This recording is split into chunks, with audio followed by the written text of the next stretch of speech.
I'm out here on Yorta Yorta country on the outskirts of Shepparton, Victoria. This beautiful 40-acre farm is owned by Rumballara and jointly operated in partnership with Outback Academy. The aim of this partnership is a simple one. It's a return to cultural ways. It's about mapping country and talking with country until it brings back the seeds of what we had before. Outback Academy has 22 locations in 4 states. These young First Nations men are a part of the Follow the Flowers program, learning the craft of beekeeping and native wildflower propagation. The ultimate aim is to revitalise the local knowledge systems and build upon them in contemporary ways. Hopefully we get good weather Friday.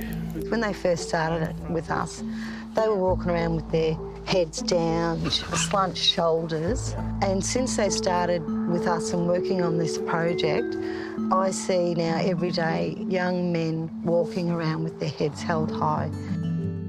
What's it like working with these young fellas? It's really good. It's fun to have actually young fellas out here. Do you feel, with this program and being able to work alongside family and on country, how does that make you feel? Yeah, it's going really good. It's been good to learn a lot about everything, all the culture and stuff like that. And it's good to work out here on a farm, seeing what it's going to become. Not a bad office. Yeah. Felicia has high hopes for the farm's future. There are 14 hives over there, and we hope to build them to 200 eventually. And they've got much bigger plans than that.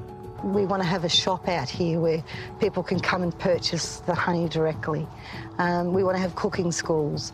We want to be able to bring school groups out here. And these young men, these proud young Yorta Yorta men, be teaching that to the next generation. And they're committed to erasing any negative stereotypes and barriers that stand in their way. Stereotypes of Aboriginal people are lazy, you're young, you're Aboriginal, so therefore you've got something in your jacket, we've got to check all your pockets. And the work that they've been doing has slowly started to erode that. And how do you feel, coming back out onto country, seeing these young fellas, standing around the campfire who are engaged with Follow the Flowers? Sometimes it's really emotional, but sometimes I have to stop myself because I know there's still a lot to be done. We're just playing catch up in so many areas of what we do. But I feel that this is just opening up the gates. It is just a privilege to spend time with First Nations people, I think, anywhere across the country, and be with them on their country and watch them come to life.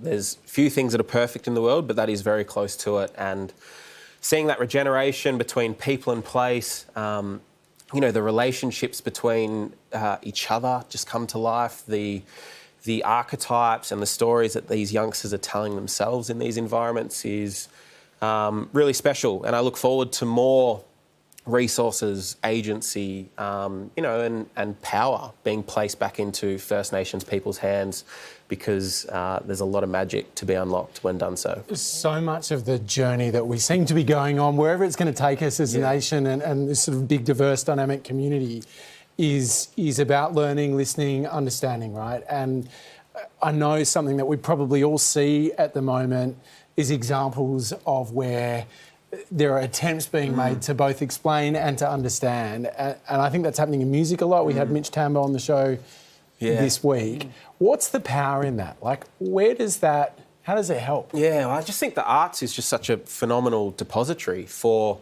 creativity, for new direction, to build upon, to evolve. And it's been really amazing lately to see Baker Boy bring some more life into Bernard Fanning's gig. And then also one of my favourites is the Southeast Desert Metal crew, who have reimagined Midnight Oil's banger, The Beds Are Burning, which we can take a very quick look at.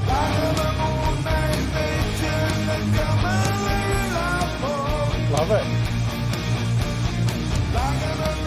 I love the idea of these anthems getting a makeover. What am I going to see next? Well, that is Yeah. a bunch of stuff, maybe Kaysan or something Well, like that. that is an absolute ballad, and I reckon Who are those guys? Arunti folk from the desert communities, people often say that is the middle of nowhere. It is not the middle of nowhere. It is the centre of these people's universe. And to see them just roll out the kits from a old shipping container to come together and then to just rock out in the desert, nothing better.